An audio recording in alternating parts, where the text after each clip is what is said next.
diumenge passat, dia 7, diversos socis del clàssic motor antic Honda i alguns simpatitzants del club ens desplaçàrem un any més a la localitat de les Coves de Vinromà, on, per motiu d'una fira local, l'Ajuntament es preparà un esmorzar a canvi de deixar els cotxes exposats durant el matí, encara que aquest any vam tindre que compartir la festa amb moteros de motos clàssiques.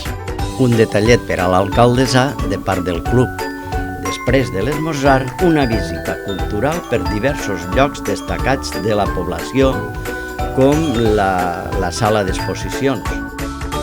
Encara que allí dins no mos deixaren fer fotos de les obres exposades, n'hem aconseguit algunes per a este vídeo. No obstant, l'atrevit de Salvador Trujillano en va fer-ne una que, gràcies als reflejos del nostre preci, va arribar a temps de tapar les vergonyes de la dona de l'escultura. Aguantant una calor extrema, insuportable, escoltem les personals explicacions de l'artista de les obres exposades. En eixir d'allí, continuem recorrent els carrers del casc antic, visitant una església molt vella que l'Ajuntament està recuperant.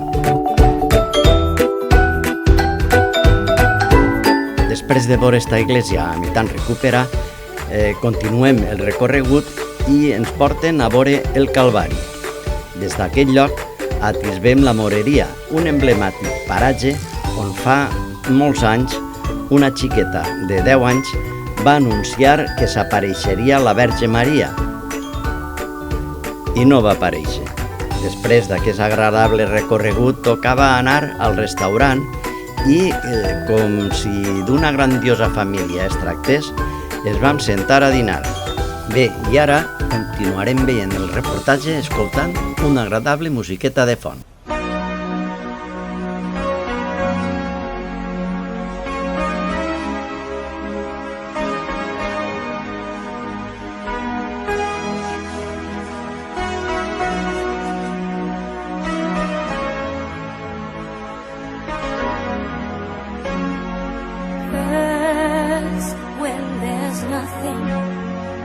But a slow glowing dream that your fear seems to hide deep inside your mind.